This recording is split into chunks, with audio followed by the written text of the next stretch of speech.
Ladies and gentlemen, welcome to the fifth episode of Diplomatically Speaking with. My name is Zai Mozani, and as always, I'll be the host of Diplomatically Speaking with, aka DSW. DSW is a series of interviews with the diplomatic corps in Malaysia. For each DSW, we'll be talking about the history, context, opportunities, and everything in between of the bilateral relations between foreign countries and Malaysia. DSW is brought to you by KSI Strategic Institute for Asia Pacific, better known as KSI, international global public policy think tank based in Malaysia. And I am KSI's Director of External Relations. And for your information, KSI is an independent think tank with a vision to build better nations in Asia Pacific. So we're very excited to have Japan as obviously part of the greater region that we are in.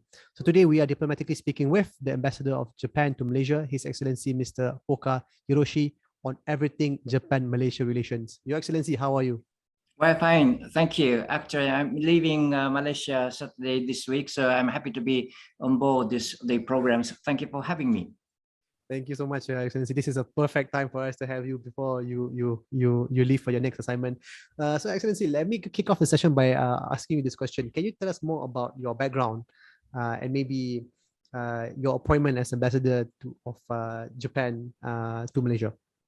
Well, I came to Malaysia November 2019, so I have spent the 2 years in Malaysia. Of course, my stay in Malaysia has been very much rich and rewarding.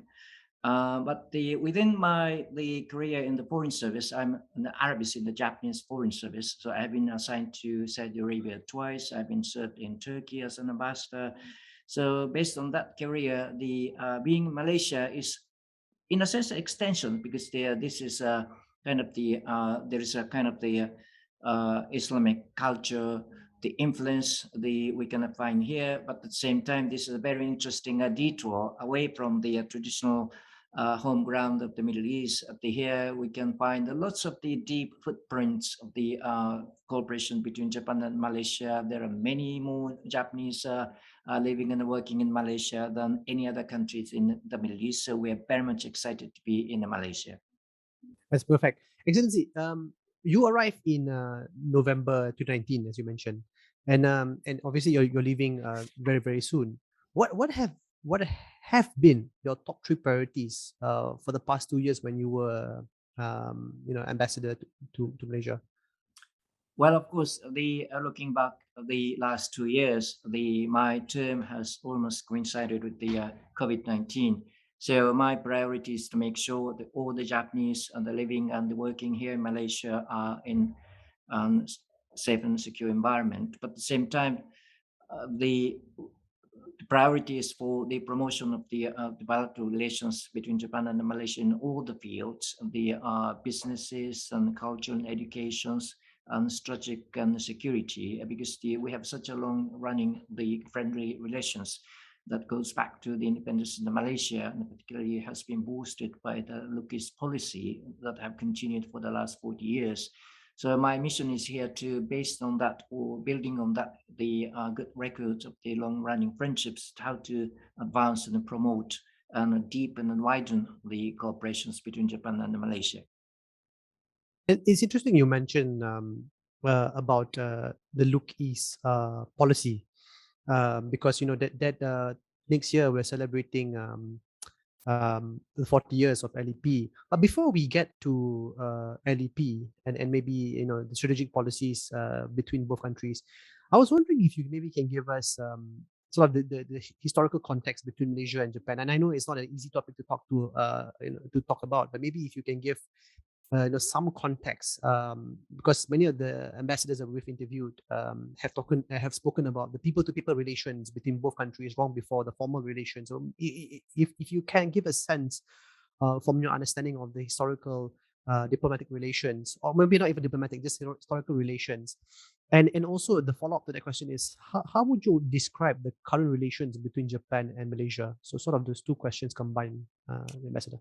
Okay, thank you. I would say the bilateral relations, or at the core, which is the people-to-people relations, have been excellent ever since the independence of the Malaysia, because Japan is one of actually the first Asian countries to acknowledge the independence of Malaysia.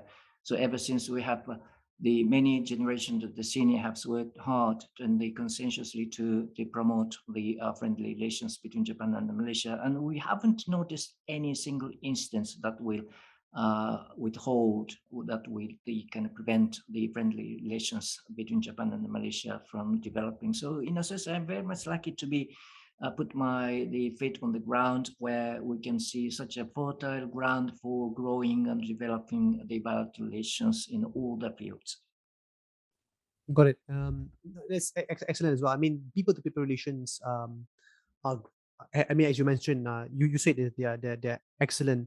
Um, can you talk a little bit more about the relation between the governments, G2G, between Malaysia and Japan? And I know we can touch now on the Middle East policy, but maybe if you can maybe elaborate maybe in terms of some of the historical milestones that we can talk about between both countries, from independence, as you mentioned, Japan recognized Malaysia at the independence. Were there other things that we should probably know before take note, or anything worthy of the historical context besides look east policy? And if not, maybe we can talk a little bit more about the look east policy in the 1980s. Well, of course, the Lucas policy was launched by the Malaysian government in 1982, but preceding that, the Lucas policies, there were waves. For instance, the Japanese, the companies, the foreign direct investment coming into Malaysia. For instance, that one of the largest Japanese business operating in Malaysia, Panasonic, came to Malaysia in 1972, just 5 years after the independence of Malaysia, that is still continuing to operate in Malaysia, supporting the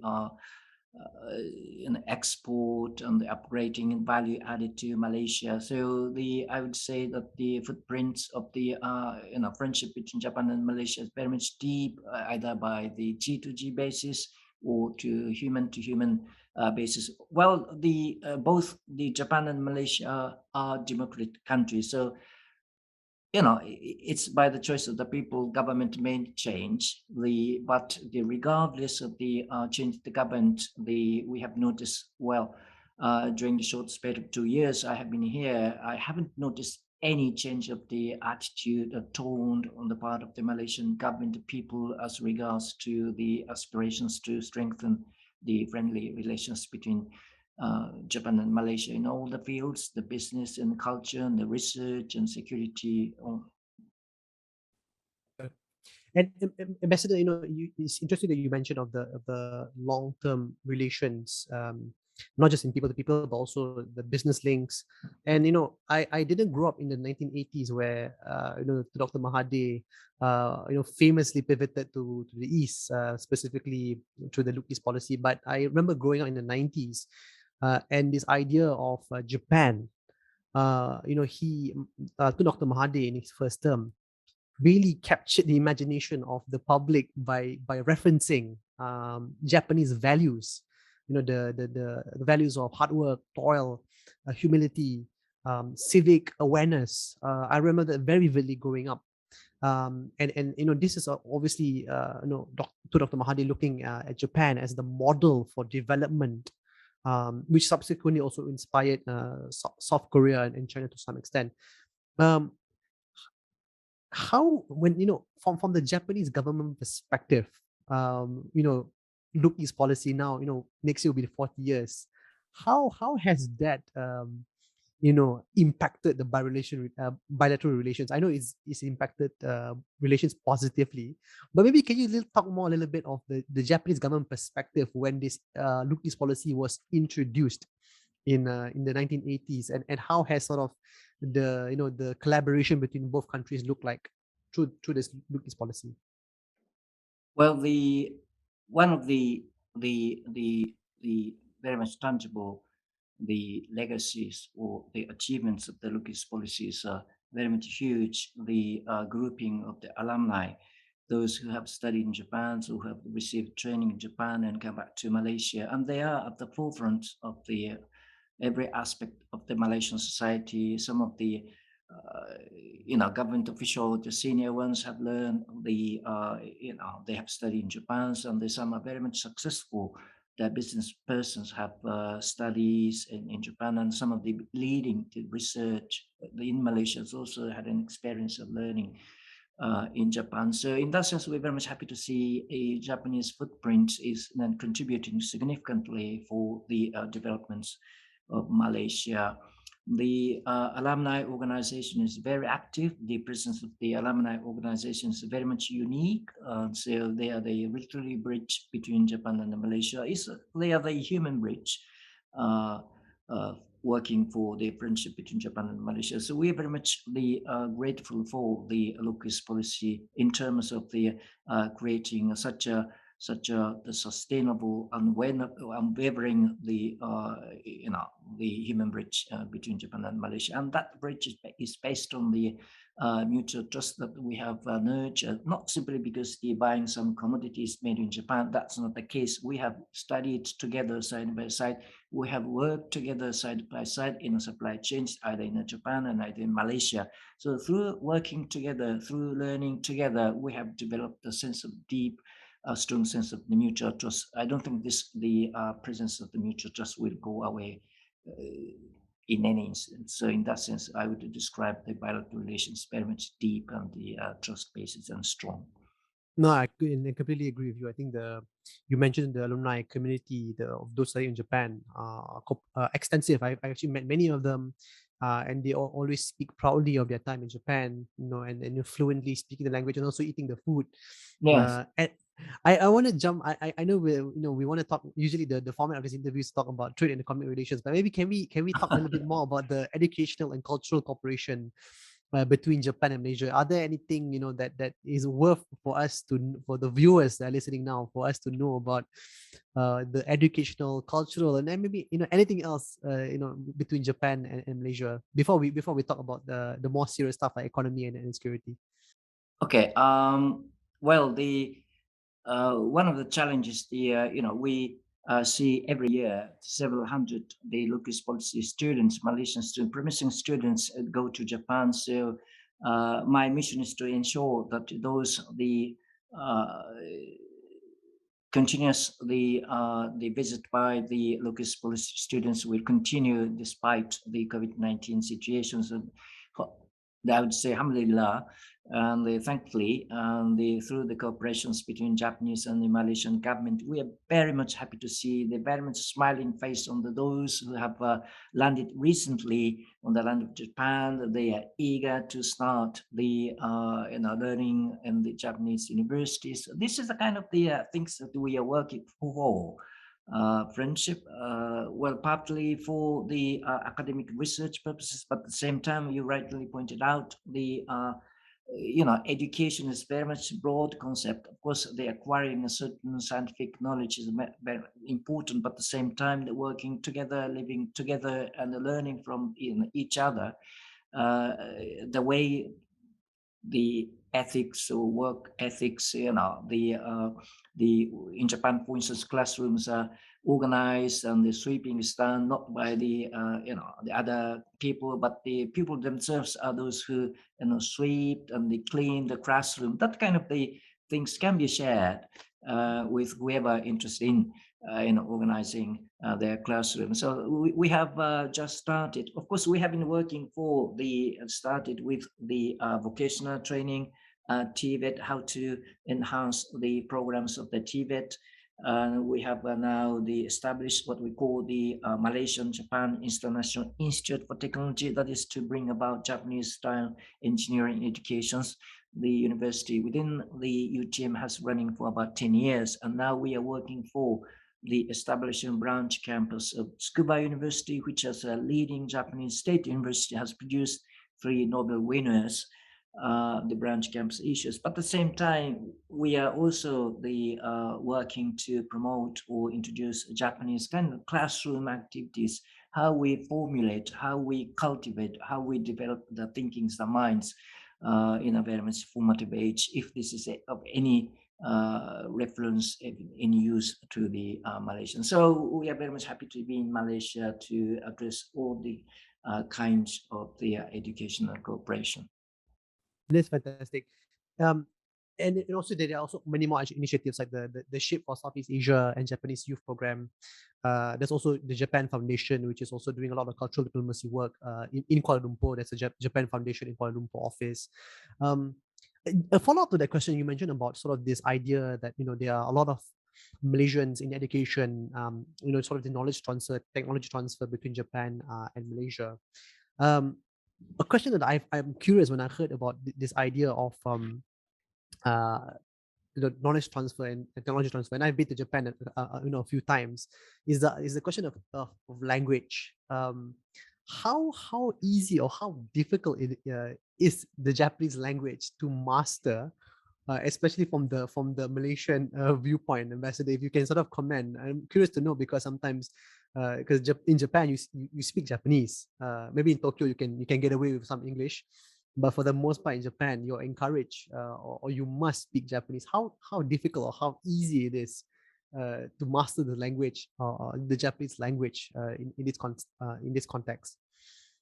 Well, the based on my rather limited experience in Malaysia, I was very much impressed and rather surprised when I made a visit to the preparatory courses where the Malaysian students they are now preparing themselves to be go to Japan. So they have to learn first of all the Japanese language because most of the educations are taught in Japanese, so they have to master Japanese language. But at the same time, they have to prepare themselves for the subject. If they're going to the science field, they have to learn the physics and chemistry or other natural sciences, the level which are and bring them to the university education. But that learning should be done by Japanese language. So they have to learn the two things: it cross the hurdle of the Japanese language, but at the same time they have to learn, understand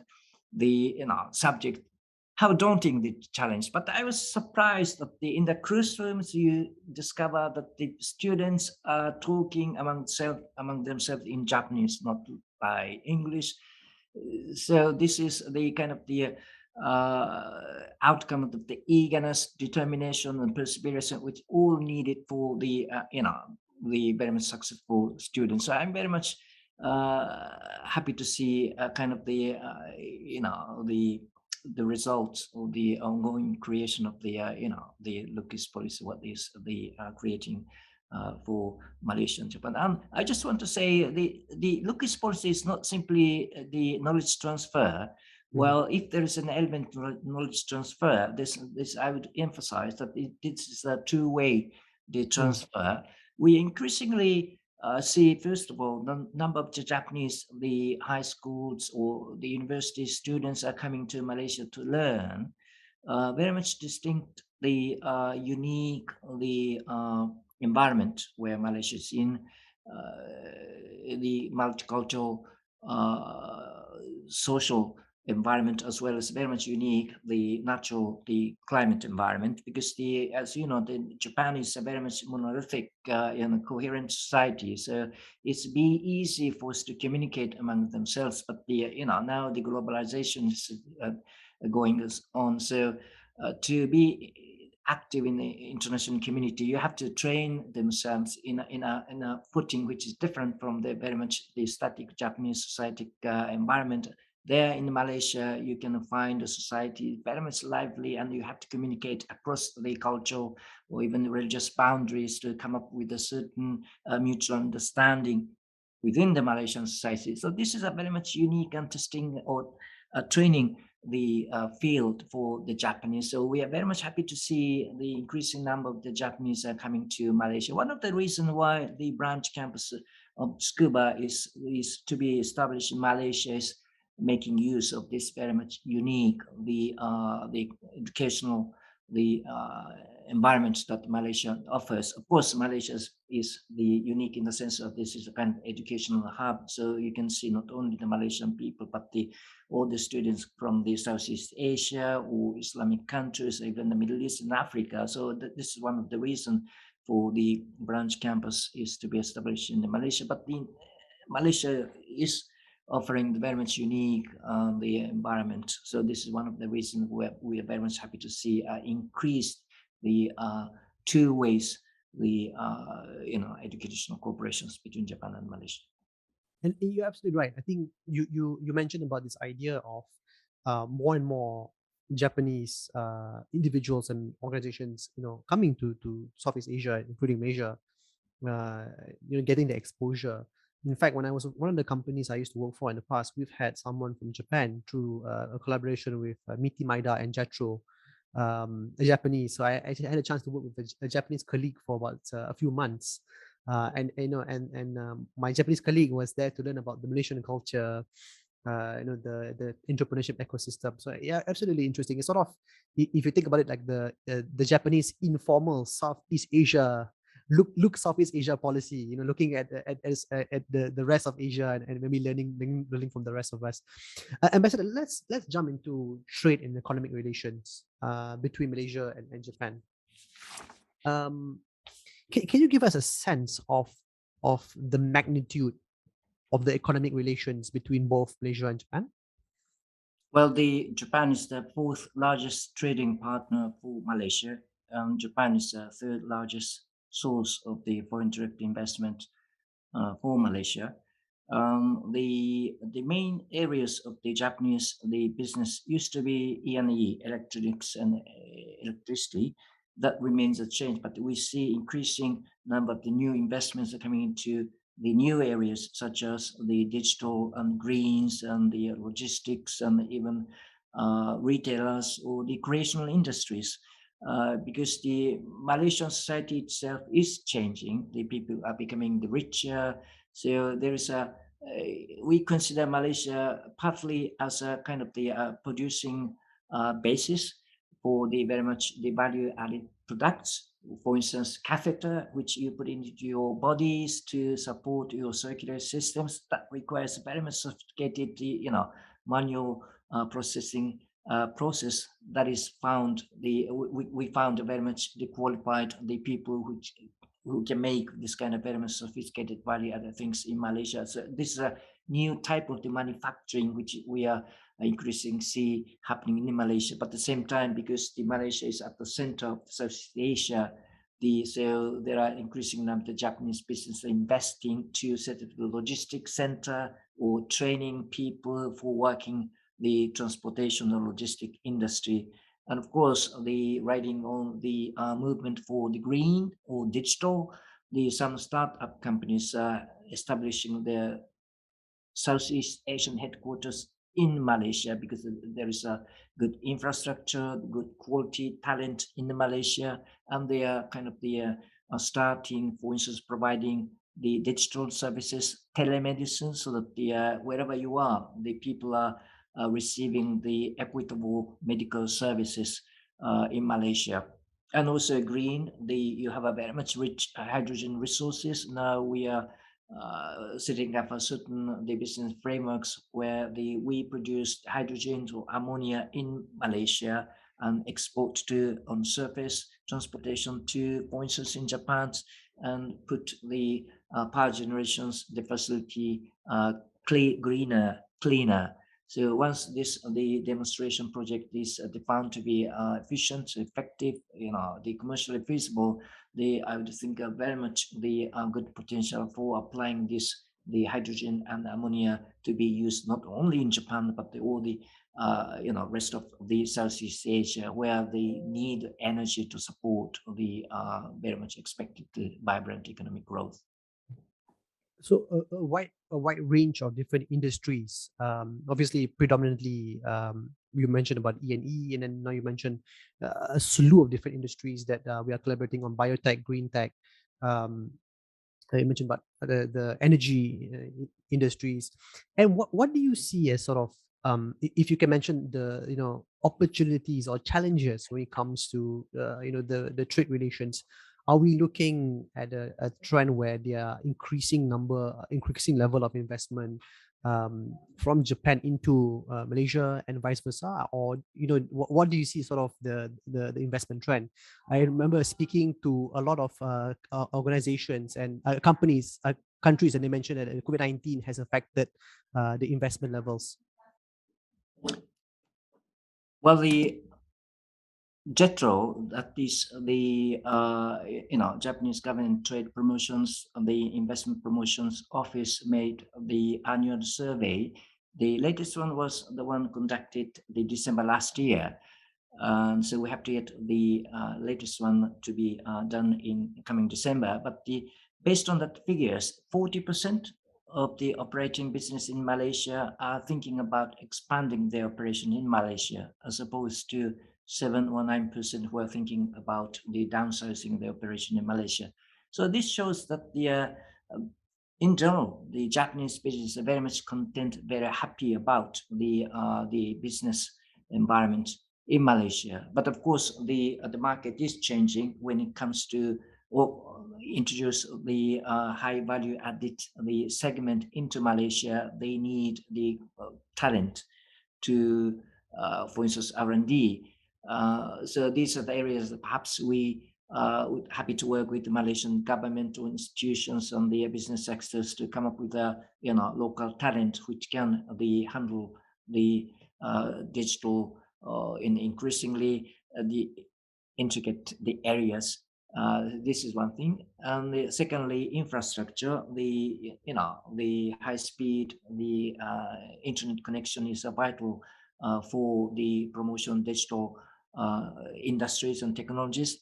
Again, here we very happy news is that NTT, the Japanese leading the telecommunication company, are bringing the submarine cable on shore of the Malaysia on 2022 that is expected to increasing the capacity and speed substantially the internet the capabilities about 8 times the larger and faster. So this is the kind of contributions we are making. So I don't think that there are stumbling blocks for the Japanese business to come over to Malaysia, because the Malaysia is fundamentally a very much stable. But this is a democratic country, so we can expect. I don't expect that suddenly the streets are occupied by military. Or we haven't seen ever since independence. Malaysia stands out in Southeast Asia. It's very much democratic. I've never witnessed a coup d'etat. So because for the business, the long-term stability matters. Of course, we see ever since I came here, the change of government. But this is a kind of the cup of stone, I would say. And so, long term, the political stability, this civilian control is very much embedded into the genes of the DNA of the Malaysian. So this is something we can count on. And the quality infrastructure, the road, the sewage system is very good in Malaysia. I was told the 80% of the household in the cities are connected to sewage system. This is Mhm. almost on par, the same level as you find in Japan, and much higher than the Wow. neighboring the countries.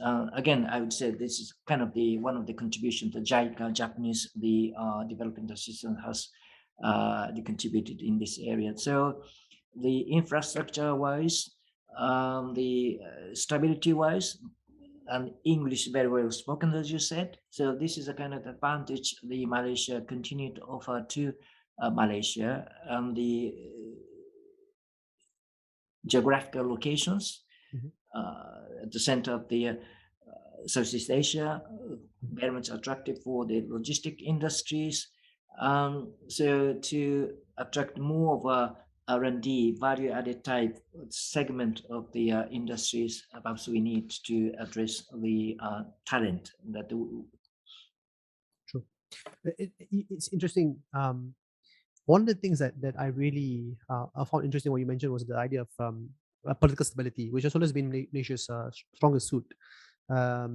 Because political stability also gives certainty of policy, sustainability, and predictability, which is something that investors and business look for. I don't know whether Malaysia is whether the political stability is still our strongest suit, given that we've changed government quite a number of times in the past few years. But I think the idea of the business relations is very strong in Malaysia.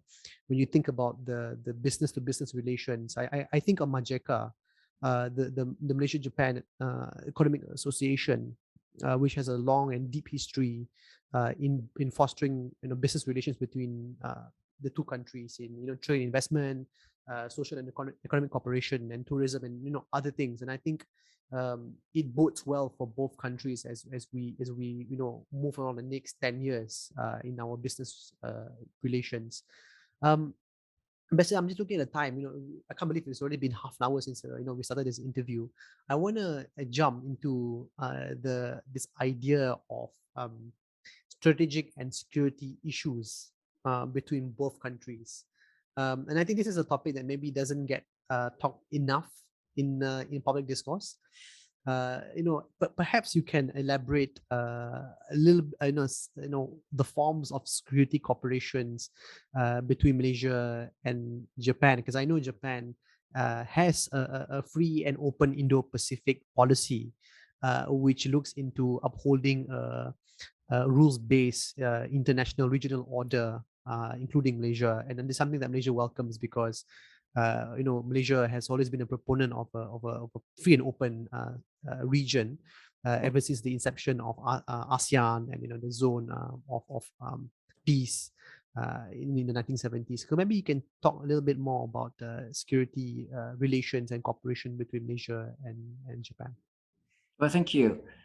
I try to, visit as many places as possible uh, during my the tenure. I visited Malacca. I visited Port Dickson. I visited the Penang Hill, climb Penang Hill. Then, if you look at the sea direction to the sea from the top of the Penang Hill, from Port Dickson, or from the top of the hill of the Malacca, then instantly you know that the lines of ships are navigating through the Strait of Malacca. Now, so instantly you understand how important Malaysia is for the international shipping. International shipping not only connects the countries in the regions, but countries far away like Japan and Korea and China or the India or the Middle East. So it is very vital for the international the trading and the investments to continue to flourish. That the free and say the passage or free and open we call it uh, connects the two oceans, the Pacific Ocean, Indian Oceans, are vital for the first of all the stability, and also for the prosperity of the region as well as the international community. So it's a very much the rather perhaps acceptable to anyone. We need the free and open the system to be put in place for the stability and security and prosperity in the region. And what we are doing is that we are putting in place several elements. For instance, we are working for the connectivity enhancement. We have been working on the construction of roads through ODA in the past. Now we are working through the connecting the water the supply within Malaysia, for instance, connecting the water-rich the Pahang state with water shortage the Selangor state by digging underground tunnel, which is the longest in Southeast Asia, is my Japan's contributions, or training MMEA, Malaysian Coast Guards. So they are the persons who are address the daily challenges, the smugglings, of the hijacking, or to make sure the navigations will be conducted in a safe and secure manner. So we are now working for the training of the MMA people by providing training as well as providing the 90-meter size of the Coast Guard the vessels. So yeah, so this is the basic concept. We have to bring about the free and open in the Pacific. This is the law basis, not the by the force or intimidation. The use of force should not be the dictating power, but it's up to the law that the govern this the navigation system or the system overflying the system. So this is for the benefit of all the countries in the region. It's interesting. I think and this is, I think, the quiet diplomacy of Japan, because I think in many ways, when we think of infrastructure projects, we think of China's Belt Road Initiative, but Japan has done a lot. When you mentioned about the construction of the tunnel project that transfers water from Pahang to Selangor, Ambassador, to be frank, I had no idea there was a project, and I think that's a testament to the amount of work that the Japanese government, is investing in the countries in the Indo-Pacific, Asia-Pacific region. Excellent. I think the what you mentioned, I think, is excellent in terms of building closer relations. Ambassador, can you speak a little bit more? I think on any specific security cooperation in the military or defense cooperation, if there's any worth mentioning between both countries? Mm. Well, before the free and open in the Pacific is very much simple ideas that it is the law, it is a rule that they govern the areas. So I'm very happy to see this concept, the free and open, increasingly accepted by larger number of countries like European countries or the Asian countries coming for the supporting the concept. So I hope that the concept is now being accepted by the larger number of countries. The security, the cooperation, well, we don't send our troops overseas. Our security or the self-defense forces participate in the UN-led, the peace building or in operations. For instance, the South Sudan, the construction of the road, construction of the water pipes, and this kind of things we participate at. We don't send any self-defense forces personnel overseas. On that basis, what we are doing security purposes that we for instance share because the assets belonging to the forces can be used once emergency situation takes place. For instance, the hurricanes and earthquake to disaster happens, the assets of the belonging to the forces can be used for the helping the people affected. So we're happy to share the experience in Japan of how to mitigate the effects by so it's a kind of humanitarian disaster mitigating the expertise and experience sharing the exercise now starting between Japanese self-defense forces and the Malaysians forces. So this is a relatively new areas, but at the same time kind of the promising areas of the collaborations between the two security operators. And we are very pursuing we can contribute to whatever way that our defense the development the I mean the equipments and the facilities. If Japanese technologies are regarded or being used to the Malaysians, then of course we are very much happy to promote that kind of the defense, the equipments, the collaborations between Japan and Malaysia. And of course, we are happy to see educational exchange between two security forces. We're happy to see how many four or six the officers from the Malaysians, the military forces now in attached to the Japanese Self-Defense Forces Academic Institute. So that kind of the exchange of the personnel is very much the important to deepen the mutual understanding between the two security apparatus. Less than the full-fledged security forces. Now I mentioned the Malaysians, the Coast Guard, they play a vital role as a civilian organization for the peace and security in the maritime areas.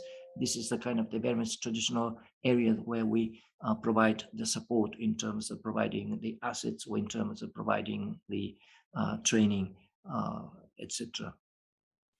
And yeah, you provided very interesting context also, when you mentioned about the idea of Japanese pacifist, in his military approach. And I think that's important context for us to understand the security cooperation. And I think you mentioned about the peacekeeping operations and how the technical cooperation between the two countries. I also want to take note. I think you mentioned early on before you answered about security specifically about Indo-Pacific, and I think it's worth mentioning again that I remember studying this in university. Prime Minister Shinzo Abe was the one who introduced the idea of the Indo-Pacific concept, which was then accepted by Australia, United States and allies, Western allies, and also the fact that Japan also part of the quadrilateral security dialogue, aka the Quad, and it goes to show that Japan has been, a pacifying and stabilizing force in the region to make sure that the Indo-Pacific is free and open. Ambassador, it's been we've done this interview for over 40 minutes. We only have about 5 minutes left on the clock.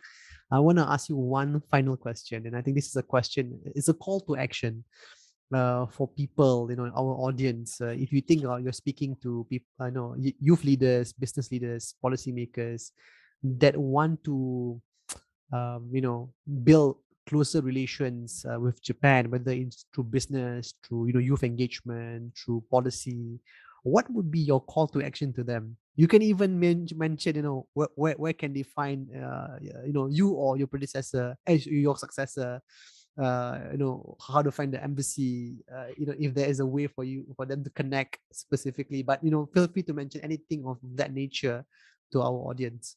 Hmm. Well, next year they marks the 40th anniversary since the launch of the look east policy, which was launched in 1982. So 2022 marks the 40th anniversary, and also 2022 will be the 65th anniversary since the independence of Malaysia. So this is going to be a very much optimal moment for us to highlight the achievement that Japan and Malaysia have. They work together. At the same time, a good occasion for us to envision and consider how Japan and Malaysia can work together for the future of the both countries, but not only for the both countries only, by the sharing of their experiences and the forces. Perhaps we can work together for the region or even for the global community. So, in a sense, we make use of very much the strong, the strategic partnership, which is based on a trust, to make it and transform or make it as a more proactive way to make it. We can call ourselves a co-creator, co-creator of peace and prosperity. Not something we are kind of the enjoy something somebody else has provided for us, but why not? Because such a strong, the trustful relations exist between Japan and Malaysia, then why not to utilize the good basis for the region, for the globe? So in that sense, we're happy to see Japan and Malaysia further strengthen their friendship as co-creator of peace and prosperity for the globe. And with that, Ambassador, I think we should end on that note of peace and prosperity as we look to the 40th anniversary of Look East policy between Malaysia and Japan. And for the audience listening today or whenever you're listening to this interview, please follow the Embassy of Japan in Malaysia at Facebook at Japan in Malaysia, and visit the website at www.my.emb-japan.go.jp. Don't worry if you can't listen to this. You can also look at the screen where we'll put up the links for in the show notes, so you can find ways to connect with the embassy and find ways for collaboration. And with that, Ambassador, thank you for your time, and we look forward to working closely with the embassy in many weeks, months, and years to come. Thank you. Thank you, sir. Thank you.